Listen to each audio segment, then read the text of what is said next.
Good morning. Today is January, and it's Aleph Shvat, first day of Shvat, new month.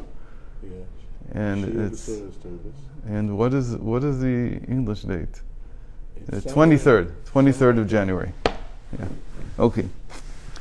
So we're going to learn a little bit of a mimer, an essay from the Alter Rebbe, from Reb Shneur Zalman of Liadi, on the weekly Torah portion, Parashat Bo. Put together by his grandson. And by his grandchildren. But this was probably written by his son. I don't know if it was put together maybe by the grandchildren. We have a second mimer that we didn't learn last year. It's on page 120 in Torah Or, and it talks about the mitzvah of tefillin. Leman tiyeh Torat Hashem beficha, ki v'yad chazaka hotziacha Hashem mimitzrayim. So that the Torah of God be in your mouth. And it's very interesting to say this because they haven't received the Torah yet. So Torah, we know, doesn't just mean what they received at Mount Sinai. We know that it means all the various instructions that they received throughout the generations. That's why, for instance, Abraham already has Torah. He already has this concept. Torah means instruction. Because God took you out with a strong hand out of Egypt. V'lichora u'tamua, says the Alter Rebbe. It seems surprising. Why is the Torah connected to the Exodus from Egypt, that they should be recalled at the same time? Well, they came out of Egypt in order to receive the Torah. Right, but here they haven't yet come out, and we'll understand the question a little bit better as he explains.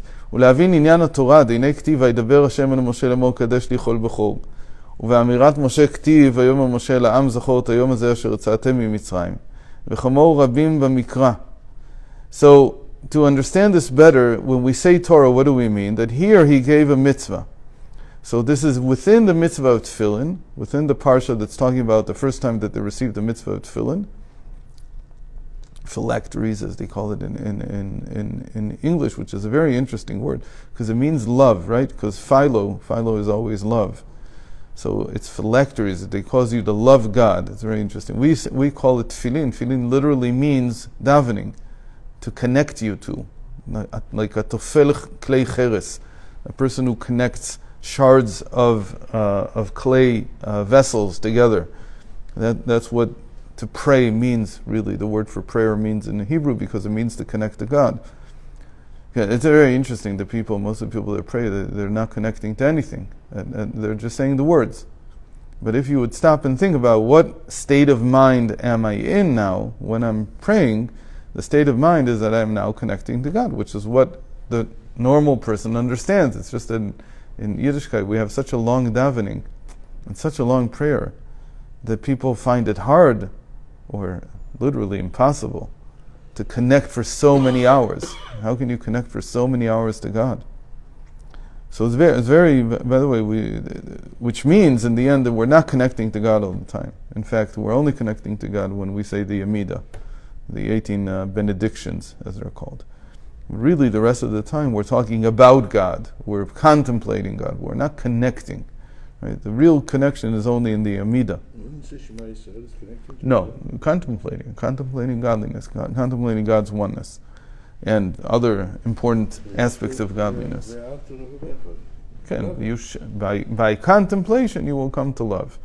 And when does the love happen? The love happens when you pray the Amida. So Torah means here in this case that there was a mitzvah to consecrate every firstborn. And when Moshe Rabbeinu said this, it says, Moshe said, remember this day that you came out of Egypt, and many others. Meaning, in other words, what he's saying is, when he gives the instruction, it's not the Torah as a whole. That's what we just said. It's not the giving of the Torah. The Torah hasn't been given yet. And you're right, the whole exodus from Egypt was so that they could receive the Torah.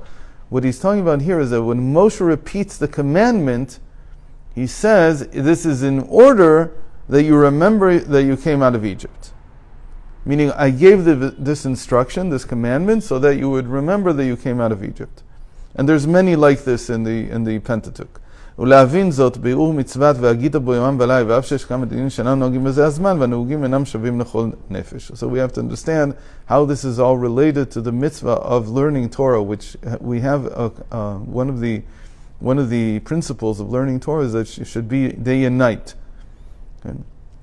And we learn all of it, in spite of the fact that there are many, many laws that we cannot keep now. אף שיש כמה דינים שאין נוהגים בזה הזמן. והנהוגים אינם שווים לכל נפש. And those that we do keep, they're not equal by everyone. They're not the same by everyone. Meaning there are people who are obligated, like you're a Kohen, so you're obligated with certain things that other people are not. So to understand this, he introduces his big topic from the Tanya. Omnam hine yeshtei minei avot. In truth, there are two types of love, meaning two types of affinity, two types of connection. Love here is not romantic love. Love here is connection. יש האהבה שנמשלה למים, כי דכתיב מים רבים לא יוכלו לכבות האהבה שהולך תמיד בלי שינוי ותוספת ומגרעת כלל, כי תמות שלשום כמאז כן עתה. The first type of love is the love that is likened to water. And just as water, especially a great river, continues flowing all the time, there is an affinity in the human being's soul for God that does not change from day to day. It's pretty constant, like the flow of a river. You have to remember that by them, they didn't have plumbing in his time. There was no such thing as plumbing. So their example of a constant stream of water, the only example they could think of was one that was natural. That's the natural flow of a river. If we today had to say about like a constant flow of something that's constantly flowing all the time, we'd say like somebody left left the tap on and it just keeps flowing all the time. We have many examples of things that are constant. In their world, finding something that flows and is constant was very uncommon. So that was the example. The example was love like water. That's what it's called. Like. But there is something that is not constant. What is that? Burning fire. And that's like love that's like fire. It's likened to fire. Yeah. Because in the natural world, fire is consumed and ends at some point. But not only that, it doesn't flow equally all the time. If you look at a river, you see the water flowing at the same rate pretty much from the time you come until the time you go. You can't stay there for 2 months. If you go over 2 months, maybe you'll see more and less. But in the time span that a person will look at it, it will look constant. But when it comes to fire, every person sees that fire is constantly shifting and changing, and sometimes higher and sometimes lower. And he calls this that it's constantly changing. And he calls the change a run and return. So inside the soul, there are two powers of affinity, two powers of connection, of love as he calls them. The one is constant, the other one is constantly shifting in what he calls run and return.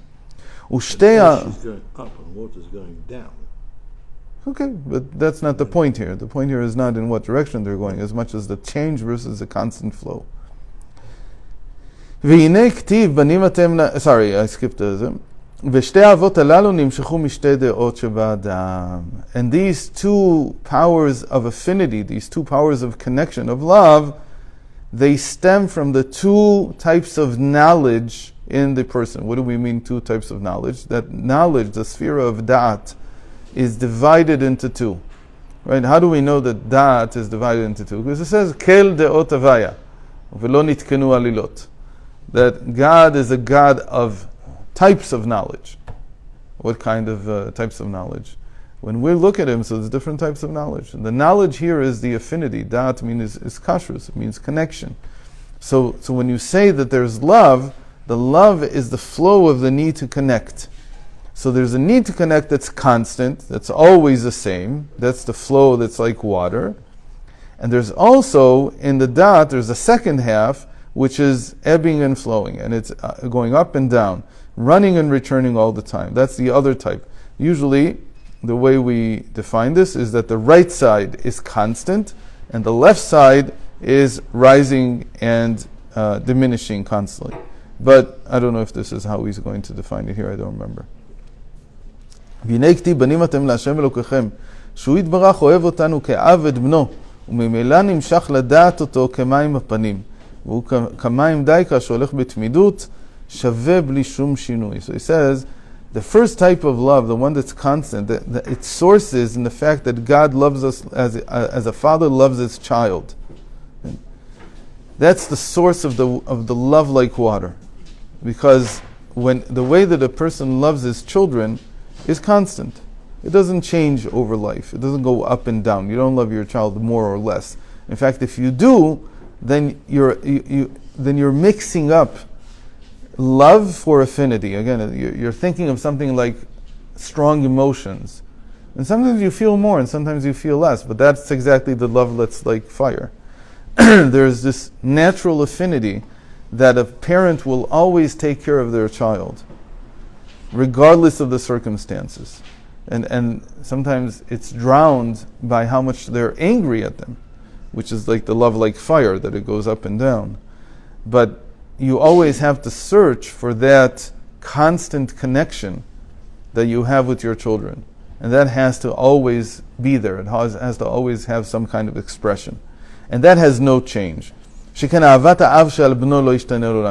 the father is forever connected to his son. Again, it's not romantic love. It's not love because he does something or doesn't do something.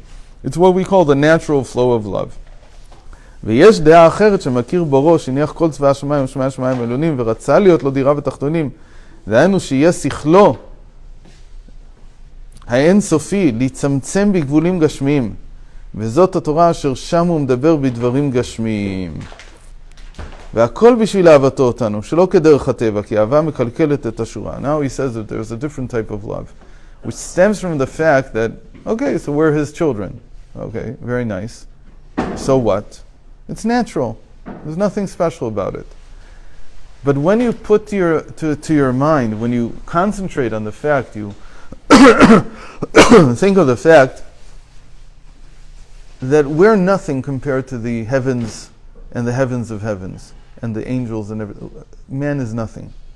Really is the least consequential. And yet God removed himself. He freed himself from investing fully in those things that are great, and he came and invested in us. That's what I always like to say about Moshe Rabbeinu suddenly coming to the people and telling them, you have a mitzvah, you have a commandment to do.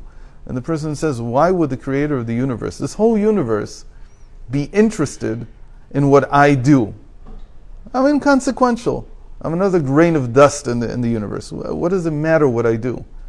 He says, no, that's exactly the point, that he came down from dealing with the great expanse of all that there is, and he's now focused and interested in you, personally. That, he says, is ahava mekalkelet hashura. That is like love that a person feels in the beginning when there's a romantic love, for instance, that he doesn't go to work, he can't do anything. He's like dumbstruck. He's head over heels. So God is not head over heels for man, but he has put aside everything else, which is much greater and much more elaborate and so on than man, and focused himself just on us and what we do. Right? So this is called love that comes from a different type of connection. Again, I connect myself to God because I understand how much he's put aside in order to be with me. Now again, you could say God can do everything. That's true in terms of doing. It's not true in terms of connection. Meaning in terms of doing, he has no problem. He can do everything. But in terms of connection, to have a relationship you can't define in the same way. Because relationship means that I'm focusing on you. I'm looking at you. So I'm not looking at something else. Again, it's an image. Everything at the same time. Right, but then it would be like everything is equal. The fact that there's special attention to mankind. There's special attention to the Jewish people. There's special attention to the mitzvah that I'm doing right now. That is attention. It's not. Again, he's like focusing all his attention here. And it's saying that this is what I want, and he doesn't have a mitzvah for the heavens. He doesn't give them commandments. He doesn't say to them, do this and that, because they don't have freedom of choice. They don't have the ability to perform a commandment. By them, there's no commandments. There's just laws. They're not commanded. It's how they are. It's what we call the natural law. There's no other way it could be. So this is the source of the second type of love. When you meditate, so here you see you have to meditate. You have to meditate carefully on this until you're convinced that there's something special about the attention that God is giving you. And this is not natural love. Again, the love like water is natural because it's constant. And like we said, it's the same by everything. He loves everything the same way, in that sense. It's like a father and son. Yeah, but it's still a little bit different, because I don't think that it says anywhere that the heavens are his son. It's still different, but it's natural. It doesn't change. This comes from his will. And this is the affinity, this is the connection, the grammatical connection in Hebrew between love and will, right? Because ahava in Hebrew literally means to want. Ava means to want. והכל מרצונו יתברך, שרצונו יתברך חוכמתו, שבשביל שהוא רם ונישא וגבוה מאוד, יכול להתלבש ביותר גבולי ומצומצם, וזהו טעמי מצוות שהוא רצונו יתברך לא נתגלה כי בלתי אפשר להשיגם עד ביאת משיחנו. He says this is of course God's enclothing himself within his commandment to keep a mitzvah. Because when he tells you to perform a mitzvah, what is he doing? He's taking his infinite knowledge, his infinite will, his infinite self, and he's bringing it into this one particular act that he wants you to do. And so that, he says, means that that it's a willful act. And more importantly, what he says here is that the reason behind it cannot be revealed yet. Why? Because it's the infinite casting itself into something finite, which is just an act. And at this time, he says, we cannot yet understand the full meaning, the full reasoning behind the mitzvot until the Mashiach comes. So we'll continue tomorrow, God willing, if you come from the wedding on time.